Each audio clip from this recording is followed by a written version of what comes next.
Mayong hapon, yaring nagapanguna nga balita. Mga Ilonggo nga wala pa nabakunahan sa COVID-19 vaccine, ginahaylo ni Mayor Treñas kadungan sa pagselebrar sang National Vaccination Day subong nga adlaw. Wala untat ang paghaylo ni Mayor Jerry Treñas sa mga Ilonggo nga kung mahimo magpabakuna na kontra COVID-19. Ini ang kadungan sa ginhiwat nga opening program sang National Vaccination Day umpisa subong adlaw. Suno sa alkalde, pila ka bulan umpisa nga nagsugod ang vaccination rollout, mayara sa gihapon sa mga pumuluyo nga may pagpangduha-duha nga magpabakuna.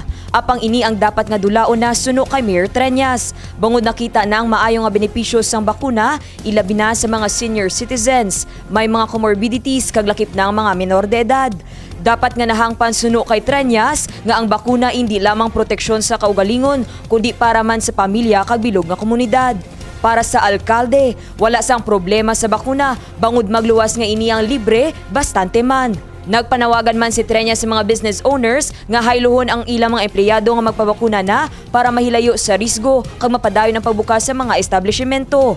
Ang National Vaccination Day ang ginorganiza sang national government sa sulod sang 3 ka adlaw, umpisa Nobyembre 29 tubtob Disyembre 1 para mahatagan sang atensyon ang pagpabakuna. Para sa syudad sang Iloilo, mayara sang 4 ka mga mega sites nga bukas para sa National Vaccination Day. Ini amo ang SM City Iloilo, Festive Walk Mall, Ateneo de Iloilo kag University of San Agustin. Bukas man ang mga ini para sa first dose, second dose, kag bisan sa mga maluyag magpa-booster shot.